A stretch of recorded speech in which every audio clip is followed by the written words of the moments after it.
Hi again, everybody. Bernie Maloney, powered by teams here at Agile 2023. This is one of the things I love about this conference.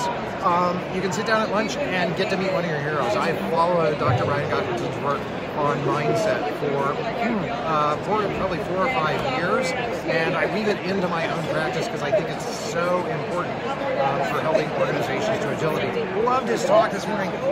Dr. Gottfredson, what brings you to this community? What excites you about that mindset in particular to this community?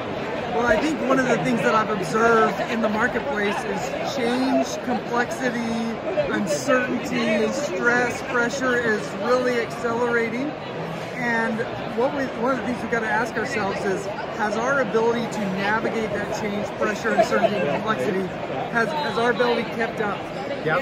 And the reality is that for most people, most leaders and organizations, it hasn't. Yep. So we can't wait for change, pressure, uncertainty, and complexity to go down. Yep. That means we have to elevate our ability to navigate that. Yep. And that's, I think this is a group here at this Agile conference that is most poised in an organization to help the organization better navigate into the future. Yep. And so if we can help this group elevate above the current level of change, pressure, uncertainty, and complexity, then they have the ability to elevate the organization.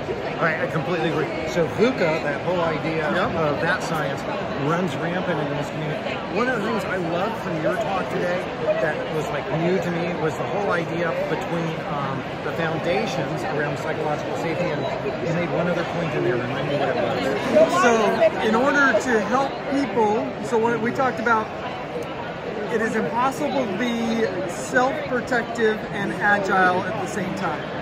So how do we get people to not be as self-protective and be more agile?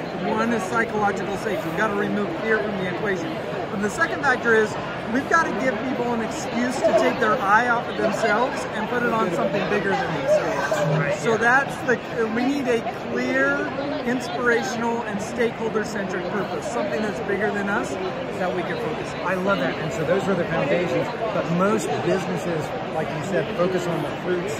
Like I wrote down profit even though it wasn't on your slide. Yep. There were 4 other factors that were there. Could you remind me? Yes, for sure. So why aren't people focusing on psychological safety? Why aren't they focused on purpose? It's because they're focused on other things like profits, revenues, results, share price. Those are the things that leaders are measured on. And so that's what they tend to focus on. But if they want those outcomes in the long term, which I call fruits, we want the fruits, we can't just focus on the fruits, we've got to focus on the foundations. And that's the things like psychological safety, purpose, culture, mission, vision, etc. The more we get those right, the more we set us up for agility, which then leads to those outcomes. Love it. Thank you so much. And for those of you who've been through my classes, now you kind of know why I amplify so much psychological safety, even in my CSMs and CSPOs. Thanks again, Dr. Gottfredson. Thanks, everybody. This is Bernie Maloney, powered by Team. See you on the next video.